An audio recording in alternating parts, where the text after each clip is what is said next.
like a midnight train. We'd like to welcome everybody to Forsyth Building Company's Under the Hard Hat. Today we got a really special guest. She gets things done. I actually sent her a message a few months ago, but her Facebook does not allow new senders. On purpose. I'm happy to introduce you the director of the C.R.E.A.T.E program, Lorie Denton. Lorie, thank you for being with us. Thank you. And I'm sure you found out pretty quick, Facebook Messenger is not the way to get in touch with me. Well, Harold, he told me, like I said, about a month ago, he said, you need to get in touch with that Lorie Denton woman over C.R.E.A.T.E. And I said, okay, Lincoln had talked that about you. blonde-headed girl, you know, what's her name? Yeah, and so I said, easy, I'll just message her on Facebook. So a week goes by, nothing. 2 weeks go by, nothing. So earlier this week, he said, whatever happened to Lorie Denton? And I said, it won't go through. Like, and I can't find a number for her. And Lincoln ended up getting me your number. You could probably Google my name, and I'm pretty sure my cell phone number would pop right up. We could find you. We just had to find a different route. Yeah, It's okay. I even messaged you on LinkedIn too, so you need to check that. But I can either check all my social medias or I can try to get stuff done. What do y'all want me to do? I'm just kidding. But as the director of C.R.E.A.T.E, what is it that you do, and what is C.R.E.A.T.E? So my job is to oversee the development of C.R.E.A.T.E, which is a regional workforce center located in East Alabama. It's the only one of its kind in the entire state. So what we do is we serve students in grades 10 through 12 from 8 different school systems across 5 counties in high-wage, high-demand careers that are industry-driven. We did the pathways that our industries said. And at nighttime, we serve adults 18 and over in the commercial construction trades that's funded by a grant through the Alabama C.R.E.A.T.E board. So commercial carpentry, electrical, HVAC, welding. We've done plumbing up until this past cohort. And so it's a very unique venture that serves students and adults at no cost for either, actually. There's no cost for the adults to attend thanks to that grant. And also for the students, we're not funded through the State Department of Education like a traditional career tech center would be. So to be a school system, to be funded by the State Department, a career tech center, that means that it serves that one school system, and it serves, the pathways are very duplicative. So you could look at our county, and we have a couple different career tech centers that are inclusive to their own school systems. And for the most part, they teach the same career tech classes. So we're using a lot of funds to duplicate the same thing and only serving small numbers. So we said, let's try this. We chose pathways that were our labor market data lined up with our industry needs, and we talked to our community. You know, we had these relationships in place with our businesses and industries for a long time. I used to work at the Economic Development Council, which is where I began to build those relationships with our businesses and industries. And through the years, we knew that we had to do something different. And so that is what we have done. So we're up and running. We're working on funding right now for year 2 down in Montgomery. Our elected officials will earn my vote, and anyone else I can tell them to go vote for them because they've worked very hard with me for this. And how long has C.R.E.A.T.E been a thing? Well, we closed on the building in March of 2024. We opened the doors to 300 students from Oxford High School in August of 24. And in August of 25, we started to welcome other school districts in the door. So pretty fast project. Yeah, we were eating a gnocchi. Well, I was eating a gnocchi with my brother and saw some guys from Ranburn with the C.R.E.A.T.E logo, the polo with the C.R.E.A.T.E logo. And I thought, man, that's a great program for those guys, you know, introduce them to the workforce. And like, we talk about how at Ranburn it's really not pushed in Cleveland schools, or it wasn't when I was there. The ACT, the tech school, if you were in a advanced classes, you didn't get to go to the tech school. That's right. That wasn't just in Ranburn. Yeah. That was at Oxford too. So it was good to see all those guys who were athletes in high school or might have been in advance with the C.R.E.A.T.E polos on. Absolutely, because it just makes sense. They don't have to enroll at C.R.E.A.T.E. Like, that's not where they attend school all day. We try to explain it to people. It functions almost like if you're a high school student and you're taking a dual enrollment class, like let's say at the Ayers campus at Gadsden State. You just go there and take your class. You don't go to school there for everything. And that's how C.R.E.A.T.E. is. You come to C.R.E.A.T.E., you take your class, you go back to your home school. You're there for about an hour and 40 minutes, and if you are 16 and have your own vehicle and your parents sign a waiver, you can drive yourself. If not, we have transportation with buses. So we actually send a bus and a driver that we pay for to Ohatchee every single day to get a student to bring him back to take the criminal justice pathway. Now, this is our first year to serve other schools. But we've said from the beginning, we're going to find a way to cover the costs. So there's no reason that a student doesn't have access. That's good. Do they actually get in whatever they're going to, like a certificate or?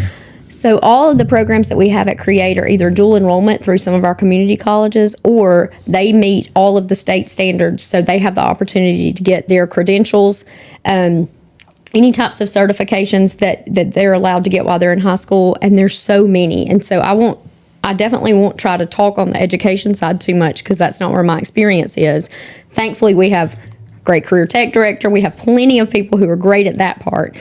But these students are getting these certificates and these skills so that they can go ahead and start working in some of these businesses and industries. And that's what the goal is. So when I say we partnered with industry, I mean like we took CEOs from Chronospan and New Flyer, Honda, up to Tennessee when we were kind of looking at some different ideas of what do we want this to look like. And the goal has always been to have those business and industries inside the C.R.E.A.T.E. facility, building relationships with those students. And so we've been able to get that off the ground now. The Anniston Army Depot, they've committed 3 of their employees, which is funny because I made a big ask of Phil Truitt, the chief of staff out at the depot, and I knew what Phil would give me, so I asked for way more so he would give me what I really needed, and he did.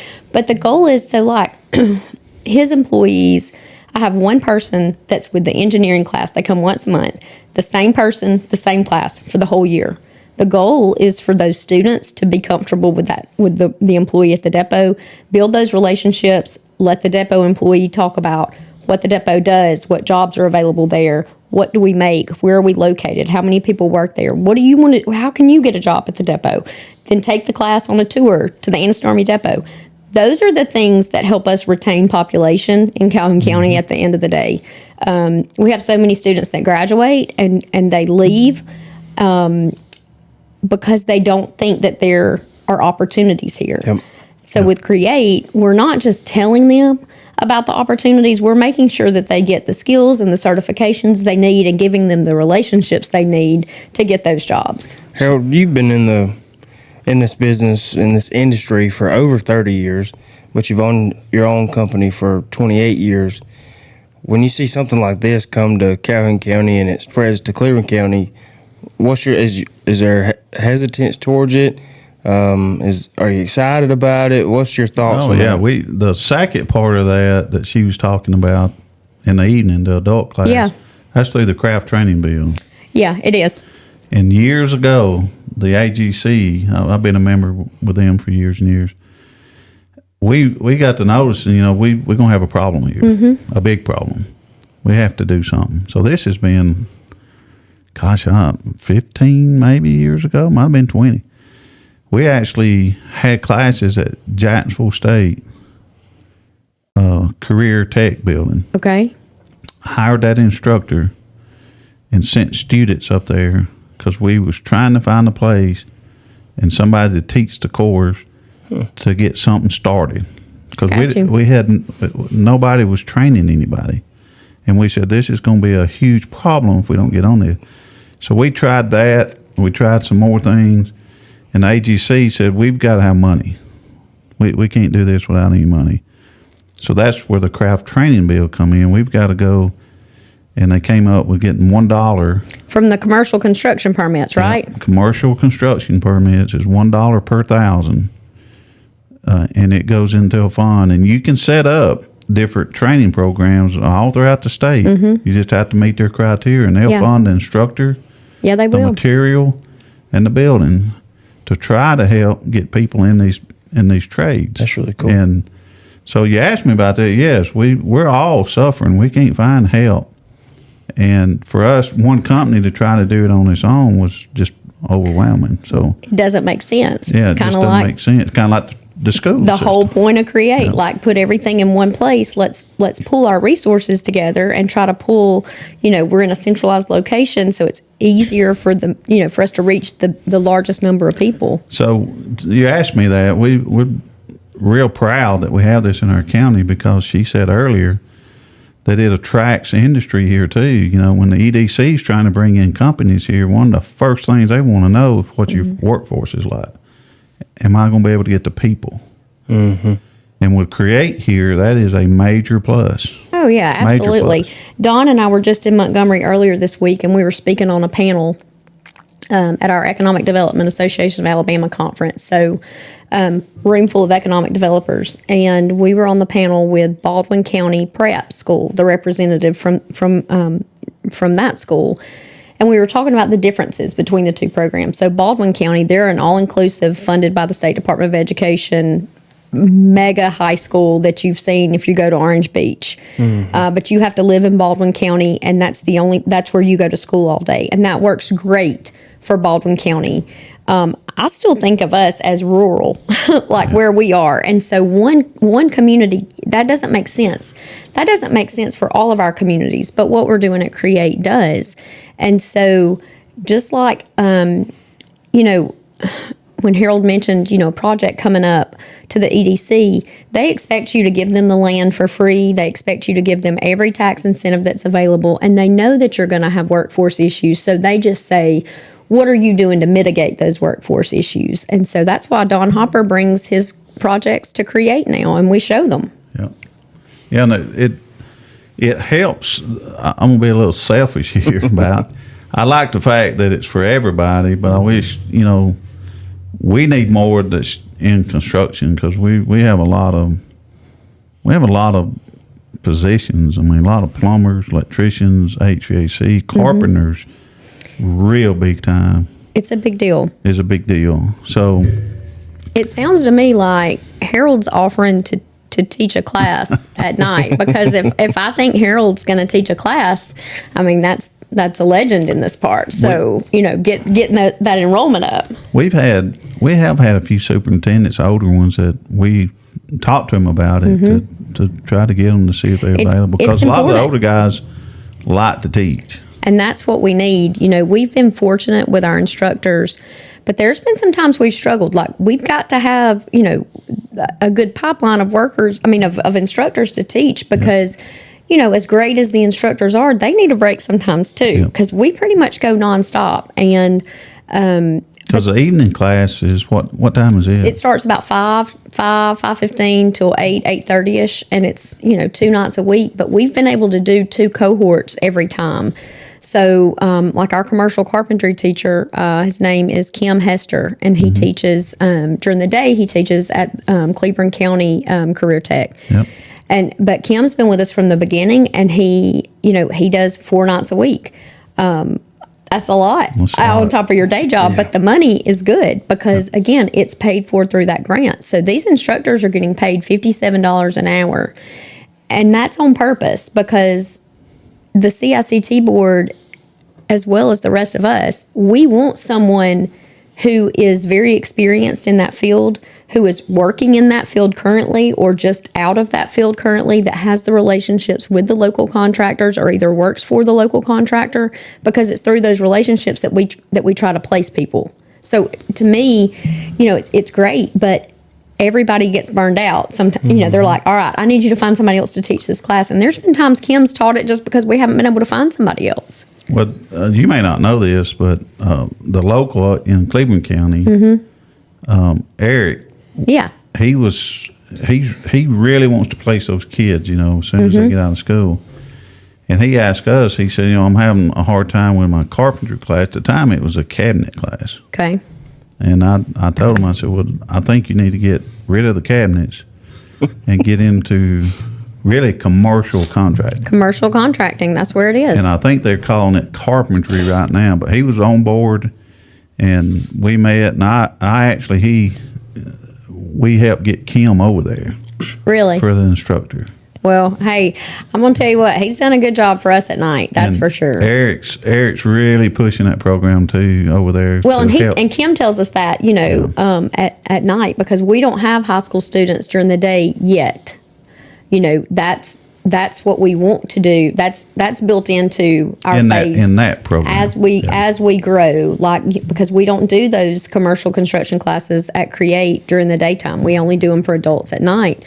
But we have so many kids who just over the last year, they might have been a junior or a senior, and they're like, I want to take that class at night. And the only requirement is you have to be 18. So some of them we were able to still go ahead and start them when they were in high school, and they take it at night. It's just a really cool opportunity. But what I've had trouble with is getting my commercial contractors to come into the building to the night classes to meet these students and to push themselves and to advertise their own company and to say, like, hey, I wrote a letter of support for this program, and so you've got this opportunity to come work for me when you're finished. Building that relationship with them when they come, and I can't drag y'all down there. But if it weren't for my contractors writing those letters of support, the program wouldn't be there at all. But I need more buy-in from my friends who all wrote the letters. Littleton Electric, the instructor works for Littleton, so it's Daniel Hagan. Yep. And Daniel's a great teacher. And Littleton has had a lot of success, like hiring students from that program, because Daniel's the one teaching the class. So he's like, yeah, I want you and you and you. Like, y'all come with me. So that's a benefit, it's almost like an incentive. Wes is like, yeah, Daniel's my guy. And I'm like, Wes, I hope you're paying him extra too to do that, because you're benefiting from it the most. But, and I know everybody is busy. I get that. But, it's just, we're all having to rethink how we're doing things. And, it's an open pool of candidates. Are they all top notch, ready to go to work? Absolutely not. You wouldn't really expect that. The purpose of these nighttime classes is to let these students get a basic understanding of whichever class they're taking, to know, like, okay, you know what? Yeah, let's take this to the next step. Somebody said, am I going to be a certified electrician after I take this class? Not at my house, you're not. But it lets them kind of get a feel for the profession. And is this something, so that then when you hire them, they're not coming in blind, and you're not wasting your time and your money on training them for them to walk out on the job 4 weeks later and say, man, this isn't for me. Yeah. We're heavy on the night time for adults and stuff. How long is the program, and what's it cost for that person going to that program? 12 weeks, no cost. 12 weeks, no cost. Yeah, that's the cool thing. No Yeah, cost. I mean, I don't know where else you could go to. And you end up with like a tool belt, like tools at the end of the class or whatever. What's also cool is because the C.I.C.T board, they want these students to get as much real world work experience as they can. And so it's commercial construction. Well, look where we're located. We're located in a commercial building that's 95,000 square feet that happened to be built in 1986. So it needs some work in it. And so we're able to use material that we can purchase with those grant funds, and then the students do the work. Their projects and their work are being overseen by their instructor, who is already a commercial contractor that we would use in the first place.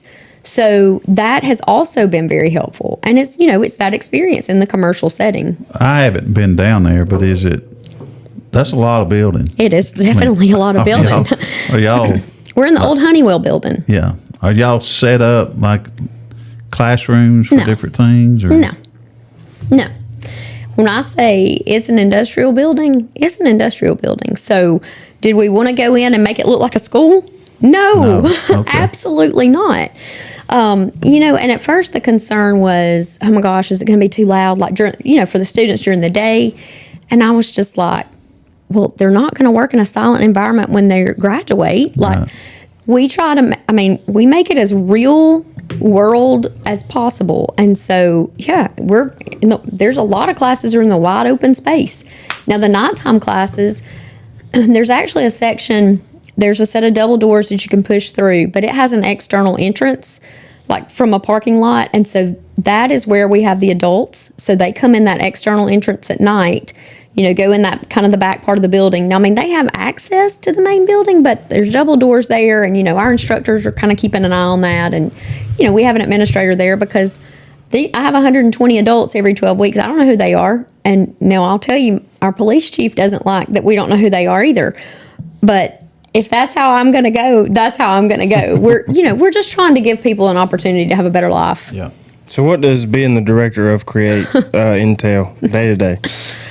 Well, it's different every single day. My calendar does not belong to me. I can start out my day thinking I'm going to do A, B, and C, and I don't even get to finish the letter A.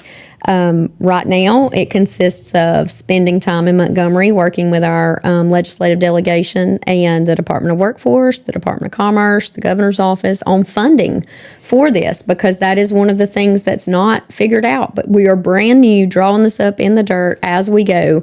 So we've got to make sure that we come up with a sustainable funding source for projects like these, because my dream would be to see, look at the state of Alabama on a map and see all these circles and they touch each other. And in the middle of every circle, there's something like C.R.E.A.T.E. So industries in that region as well as students in that region all have the opportunity. And I hope in 7 years we're not offering the same pathways, because I hope we've started to fix some of those workforce problems. But, it's not going to change things next year.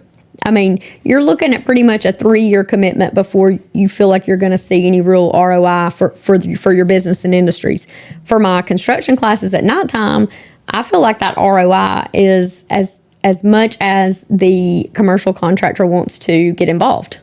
How much are you in there pushing for these people to come work for you? And, we had to make sure people understood at first, we're not the Lowe's DIY class on Saturday morning, because a lot of people thought, oh, I'm going to sign up, I'm going to learn this and do all this work on my house. Yeah, that's not what this grant pays for. Well, I think that's what Lincoln, said.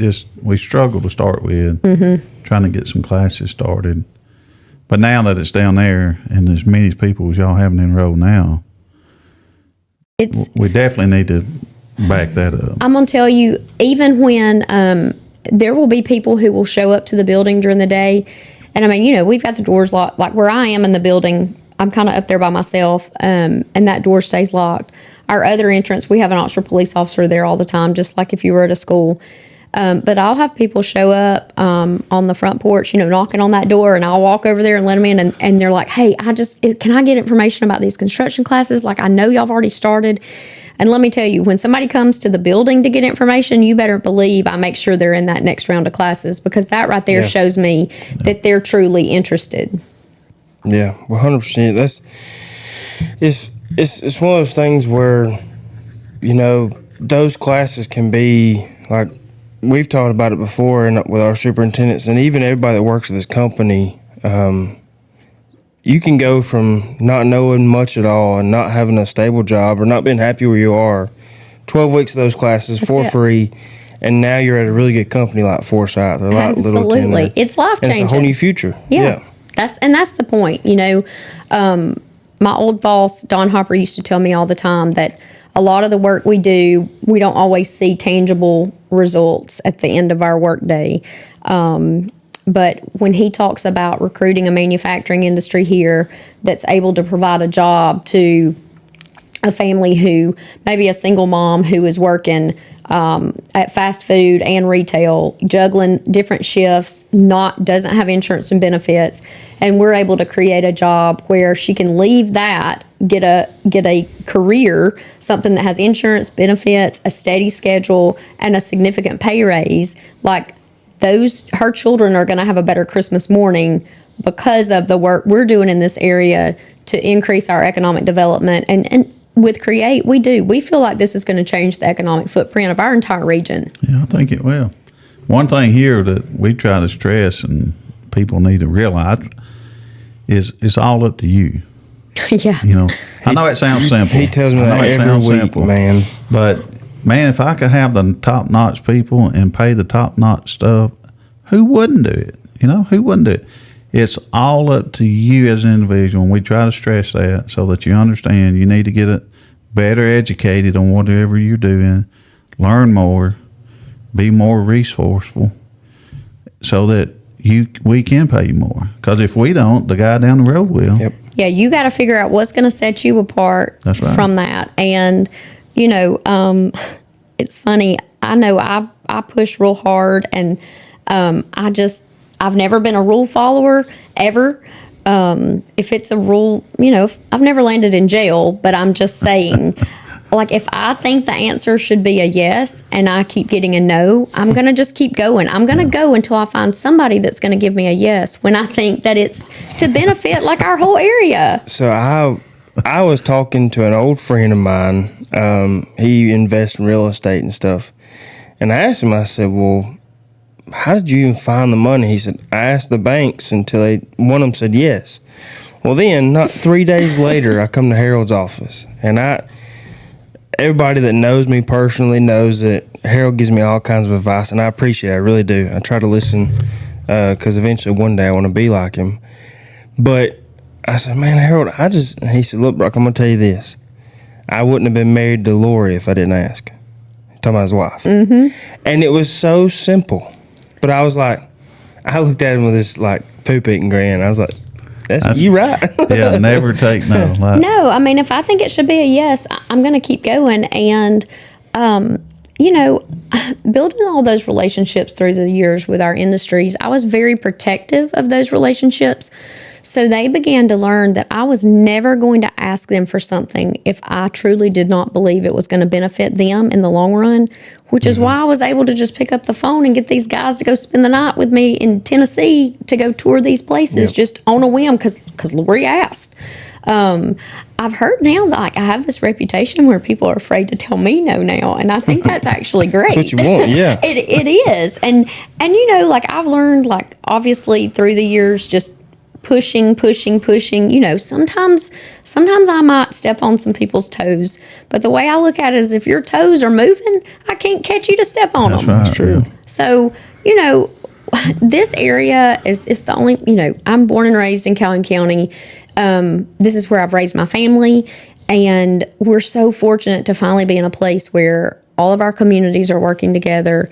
I'm seeing a true form of regionalism that I've never seen before, and that's how we grow. You know, Oxford is always the big elephant in the room. They're like, oh, of course, y'all are going to be fine. That's right. Oxford is going to be fine. So it's our responsibility to make sure all the communities around us can benefit from that, and they're going to be fine. And so that's why, you know, the city of Oxford was willing to give money, you know, $1 million to go toward the purchase of this building as well as the EDC. And it's why the school system did it. They were able to, but it was never about us. And, you know, the name of the building, C.R.E.A.T.E.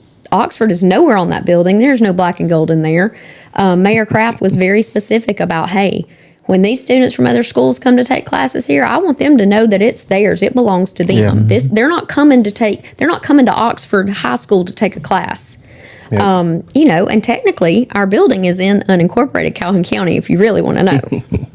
Well, if you come over to Forsyth building, half the roads in Oxford, Yes, half it the is. roads in Anniston, the other half is county. So I guess if there was to be Good luck police, getting it paved. if there was police to be called out on this road, We're in Anniston Police Jurisdiction. okay. I was about to say, Well, But we're in the county. we're fortunate because, you know, when we bought that building, I called the attorney for the county and said, hey, we've gotten this building, like, this is what we're going to do. They were able to, like, get us a letter that says, hey, y'all got it. You know, we're going to leave y'all alone. The city of Oxford, of course, committed, like, hey, we're going to serve y'all, you know, police, fire, whatever. We've got Oxford City School students in the building. That's the commitment from the city always.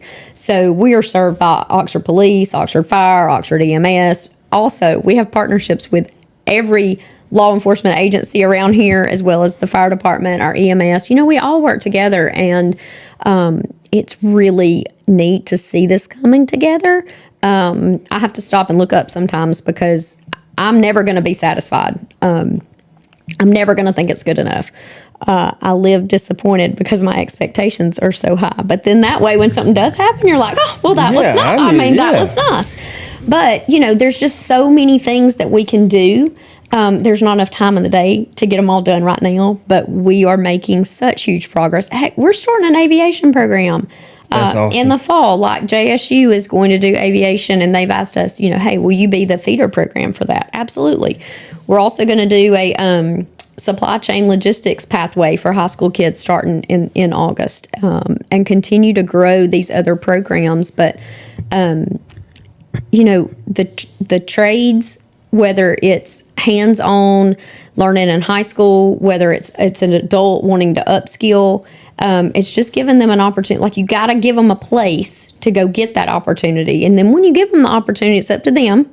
Like he said, it's up to them what they want to do with it. But is it frustrating that, I can't make the people who complete the classes go to work? Absolutely, because I feel like that lets you guys down. But we're not going to quit. We're just keeping after it. Back on the dreamer thing, me and Harold this week had this conversation about being a realist, being a dreamer, blah, blah. And I told him, I said, Harold, I'm a dreamer, man. I'm a dreamer. And his wife is a lot like that. And he said, well, that's a good thing. Like, it's a good thing to be a dreamer. And like you said, sometimes you do get let down. That was not me. Buddy. Sometimes you do get let down and your feelings get hurt. Oh, no, you can't have feelings in this business now. But when it does work out, like you said, it's just the greatest feeling ever. Like, I don't know. I'm a dreamer. I told Harold I'm a dreamer. It is. When I found out last year that the governor signed the budget in May and that we were in it, like, I cried, I laughed, like I wanted to throw up. It was just like this huge, because that's a lot, that's a lot of responsibility. And with that last year, we hired staff at C.R.E.A.T.E. So guess what? We got to get that appropriation again this year. Other people's careers it's a lot of pressure, but it's seeing that, like, just showing other people that when you do work together with everybody else and you're trying to think of everybody else also, like, you can get this stuff pushed forward. It's not easy. It's a lot of work. Now my teenage boys, they like Mom going to Montgomery until they realize that I get that text about 10 o'clock from the school system that says, your child has an unexcused absence today, and I'm blowing that phone up like, guys, look, y'all got to go to school. Like, just because I'm out of town, you got to go to school. I know how you boys feel. Small story. When I was in high school, my senior year, we could check out or whatever and check in.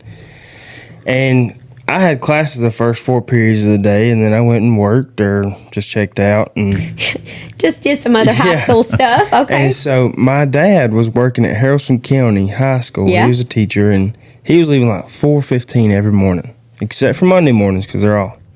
Well, my stepmom was a police officer working the night shift, and she didn't get done till like 9:30, 10 o'clock in the morning. You had a little gap time there. So I had from 4:15 to 10 o'clock in the morning that I could sleep in, and I had to go to school before she got home. And man, I was working the system. I was. That works out great in your adult life, just maybe not so much as a teenager. Well, I missed the where you put the fake tuxedo on in senior portraits. Oh. I skipped that, and my dad got a phone call. Shout out to Miss Merrill, my English teacher, that I wasn't there, and it was like my 15th one of the past 6 weeks. Changing routine got you. So he called me, and I didn't miss it. I didn't check in late. I didn't miss it anymore unless I was just deathly sick. I'm pretty sure my boys will, pretty hard. My boys will not be missing again either. But and that's another thing. Like, somebody asked me that they're like, "How do you balance it all? Like, you're a single mom, you're trying to do all this stuff with C.R.E.A.T.E. There's no balance. Let me clarify that. There's no balance. It's juggling and just trying to being creative with your schedule. Like, my two boys, they're teenagers. They're 16 and 18. They have their own things. So, like, looking at their schedules, like, okay, well, Dax has rehearsal for this.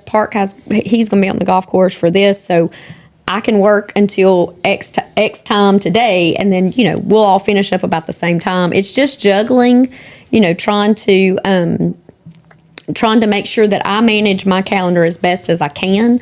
And, it works out. I don't miss my kids' things, period. That's just how it is. And, but now my daughter, she's older. She's 24. And she's a nurse, and so she is like, Mom, why are you working all the time? Like, this is crazy, and I have to explain to her, like, honey, I don't want a job or have a job where I go in, do my job, and then leave it behind. Like, that's, what she does, and that's fine for her. But I'm never off. So I don't know. I don't know if Harold's ever off. Well, you're not. For him to be successful in what he's done, I can tell you, he's not. He can be sitting at his dinner table, and that work phone rings. He's going to answer it because that's what's going to keep dinner on the table. His last name on it too. Yeah, it does. I called him the other day or sent him something, and he either didn't respond back or something. So I called Lincoln. I said, man, I sent Harold the same thing I sent you, and he didn't respond. Well, I'd be danged if you and Lincoln wasn't up here working on something, and Lincoln was like, yeah, man, he's working hard right now. I was like, oh, okay. Well, yeah, that guy never stops. Well, but that's what it takes. I mean, but it's balance. Like, if I'm fortunate, the school superintendent of Oxford, Dr. Shannon Stanley, she's my boss, and Mayor Altoncraft, he's my boss. So the mayor and council, they leased me out for 5 years to direct the development of this project with the school system. And none of us have ever done this before. Yeah. So, Dr. Stanley and the mayor, they're not telling me what to do because I'm trying to figure it out as we go, but they know that it's going to get done no matter what. And so my schedule is weird. I don't clock in or clock out. And, after I've worked 80 hours in Montgomery by Wednesday afternoon, I'm going to be perfectly fine if I want to stay in my pajamas on Thursday and work from home. Well, and that's okay. And people can tell when you really care about something. Like, of course. On Harold's end of things, I don't know of any of them, and I'm not saying it because I work here. I mean, I've known about Foresight my whole life, but I don't know many companies, if any, who have used us to build that didn't like the quality of what they got. Top notch. You talk to anybody, and it's kind of the same, the quality of C.R.E.A.T.E. You're putting so much work into it that the quality is going to turn out good. Yeah. I bet, though, there has been a few characters that you've met down the road in this C.R.E.A.T.E. journey.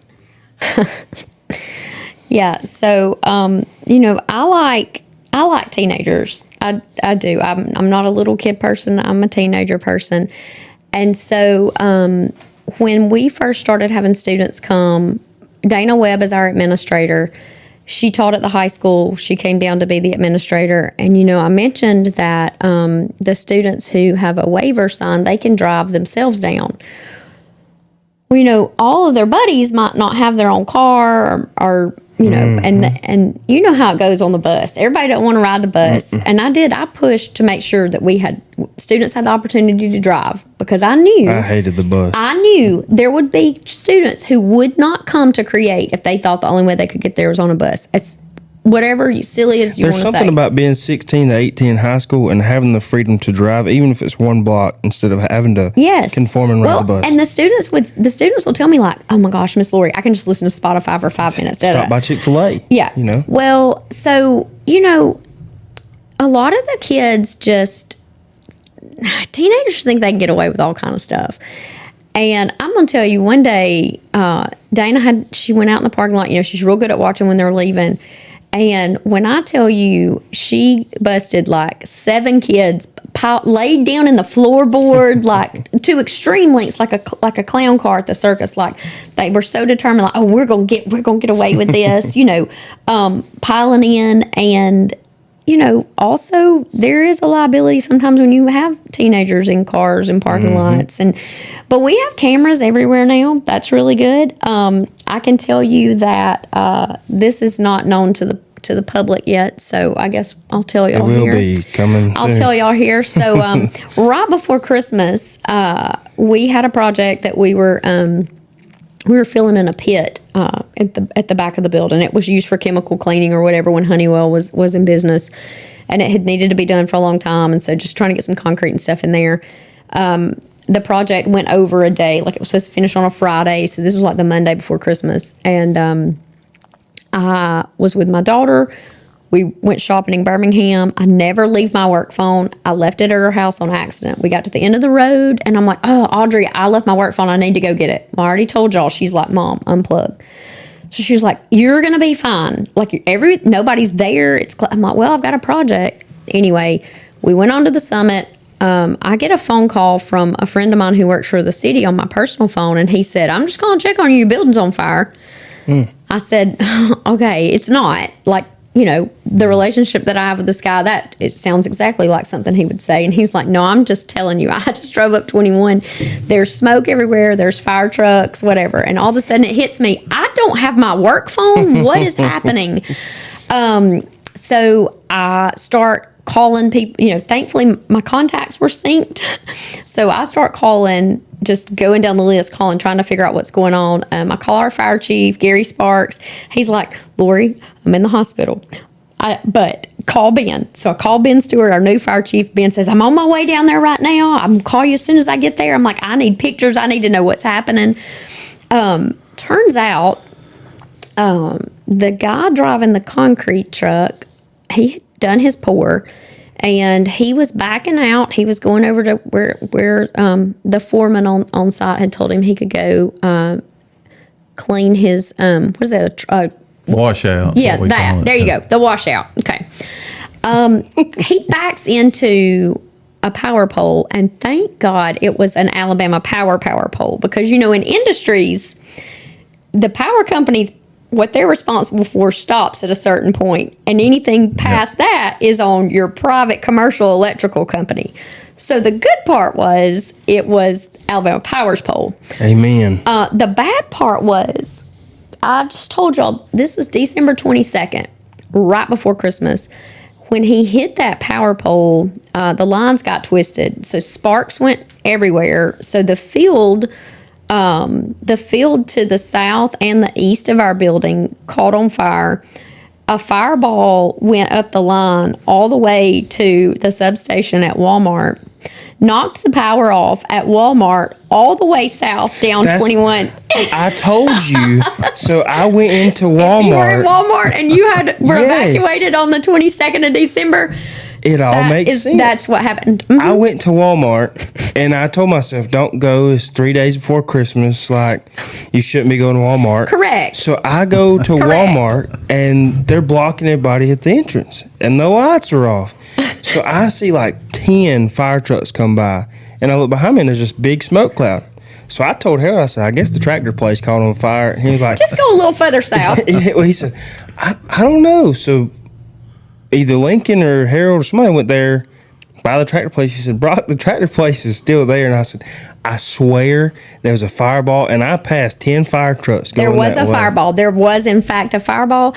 Also, that same Finally. day, listen, within about 45 minutes of that happening, we also had a teenager set paper towels on fire inside the Pick and Save. There was also a fire at the Pick and Save that day. So, but when I tell y'all, like, when I made it back to, obviously, when we got back to my daughter's house, she lives in Riverside.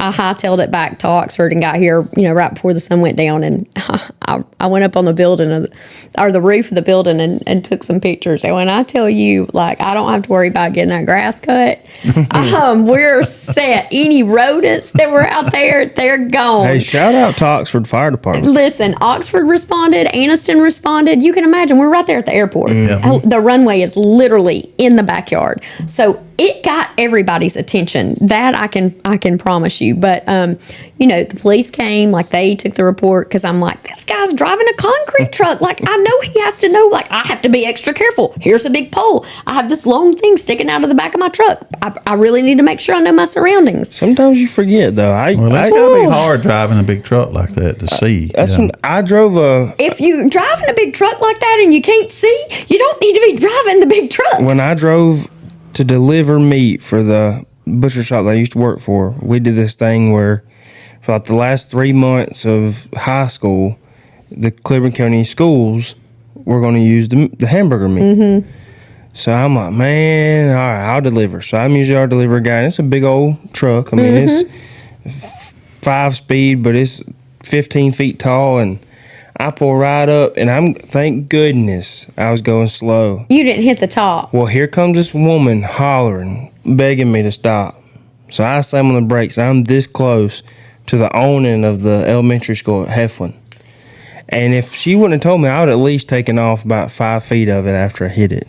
Yeah, there's a height requirement there. You lose your. Sometimes you just lack of focus. Well, I'm just saying.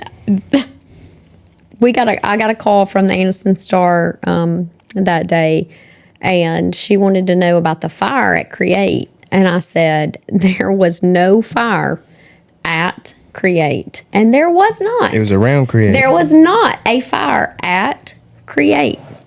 The fields that belonged to the city of Anniston were on fire. But there was no fire at C.R.E.A.T.E. That's a bold way to try to get some PR. I know what you're doing. Setting fires, trying to get in the newspaper. Let me go ahead and tell you, we get in the newspaper plenty. Sound like we need to train some concrete drivers. Yeah, well, I'm not. We need to have a class for that. I'm not going to go in depth with that, but I will say that, like I said, thankfully, Alabama Power, they were on it. I had, once the power company got there, I had, Ben Stewart, which he was our assistant fire chief. He is now the fire chief at Oxford. So Gary Sparks is retiring after, I believe, 43 years, maybe. It's a lot of fires. A long time. But I told Ben, I said, keep me on the phone till that power company guy gets here, and then go over to him, hand him the phone, tell him who I am, hand him the phone, and let me talk to him. And so, because I wanted to hear from the power company, hey, what are y'all doing? This is what's happened. And they still had to order some switch gear to come back in later to get in and fix that. But, even knowing what switch gear is, or that there's 46 HVAC units on the roof of that building.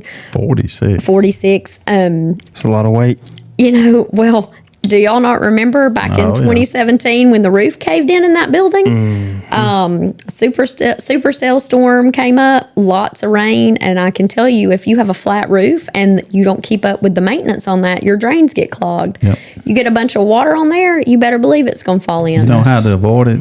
How's that? Don't have a flat roof. I didn't build the building. I know, but we tell owners all the time. Yes. I mean, we're fortunate because typically, you guys know, when you're purchasing a building like that, if something was under warranty, that warranty doesn't transfer with, right.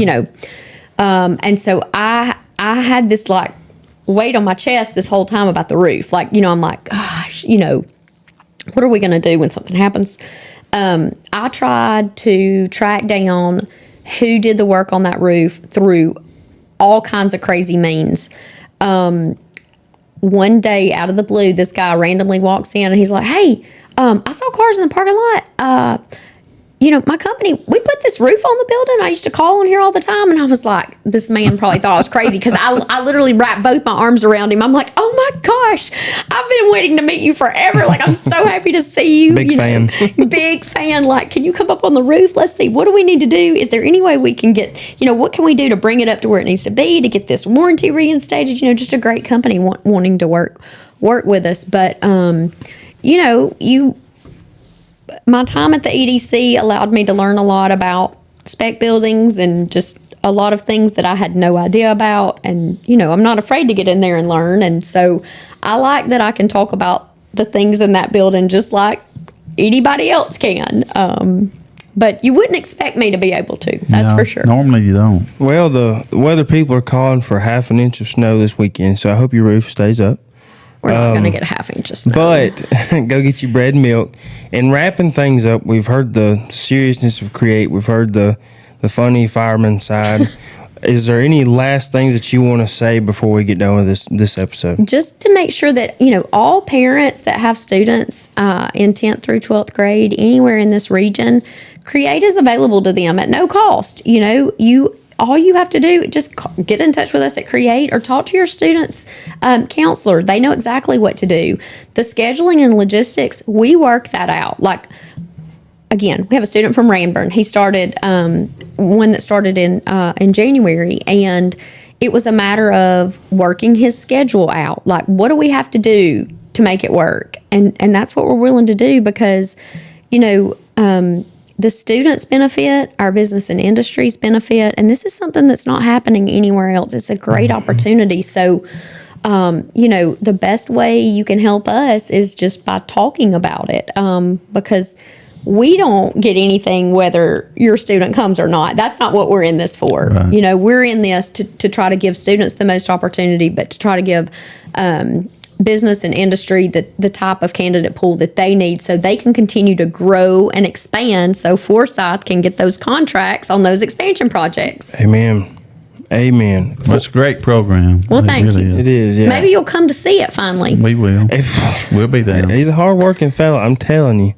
Well, Miss Lorie, we appreciate you being thanks. on. Yes. Thanks. It was been fun. And if you see this video and you're here this far, go ahead and like it, share it, subscribe it, tell your buddy about it, tell your grandma about it.